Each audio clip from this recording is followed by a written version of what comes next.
มื้อน่ะ11-12 โมงพุ่นมันเจ้าไปการจังได๋ก็ไปการปกติบ่ได้ไปไสดอกยืนจนสิล้มแล้วหั่นน่ะ何มันสิปกติจังได๋ออกจากการน่ะเงินเดือนก็บ่คุ้มเจ้ากินเหล้ากินเบียร์นี่ดอก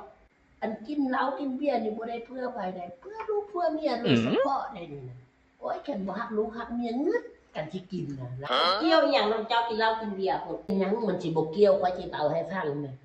ข้อยกินเหล้ากินเบียร์ทุกมื้อนี่เป็นเพื่อลูกเพื่อเมียโดยเฉพาะไปการก็ต้องกินเหล้านำเจ้านำนายดิลมเบียกลมหนังนำเวลาลมเบียกนี่ส่วนหลายมันลมแต่ตอนเมาซื่อๆแหละกินเบียร์กินเหล้าเมาแล้วจังลมเรื่องเบียร์ง่ายแนวใดที่เป็นที่นั่นก็เรียกแข็งเรียกค่าเอิ้นว่าล่มกันตอนเมาซื่อๆได้แค่นบ่ตอนเมาหนังเพิ่นมัน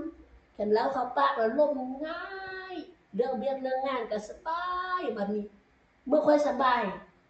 ได้เดือนสั่นได้เดือนตำแหน่งโอ้ยมีเงินหนามคำเดือนหลายขึ้นสู้เจ้าก็สบายนี่แม่นบ่แม่นบ่ข้อยจนใหญ่ปานนี้บ่ทักก็ฮู้เลยว่าเจ้ากินเหล้ากินเบียร์นี่เกินนี่เกินนี่อยู่เดือนย่างอยู่บ่เงินหั่น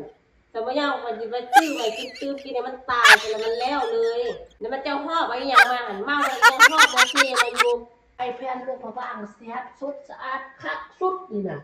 ไอ้แฟนหลานสิเอามาให้หยังอยู่ตู้เย็นยังบักหลายๆน่ะเอาบ่งหูของดีมันบ่คือไข่แพนทั่วไปแม่นไข่แพนอยู่หลวงพระบางมันหลายเป็นคนซื้อลือซ่าเพิ่นน่ะแต่ว่าของตัวนี้พิเศษเด้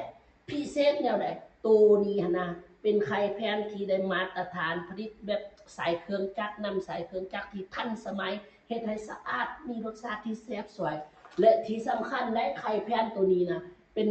ได้ว่าเป็นผลิตภัณฑ์ที่ว่าผลิตโดยไอ้ซุ่มซ่นนะเป็นของแม่หญิงภายในบันดีเนาะบัดนี้นี่อยู่เมืองอีหยังเนาะเมืองลำบากแข็งโลกว่างได้นี่น่ะเบิ่งคือสิแซ่บอยู่เนาะเทื่อหน้าเจ้าสั่งลงไปได้แม่พอดีบ้านเพิ่นพี่น้องอยู่ต่างประเทศซั่นได้อยู่ว่า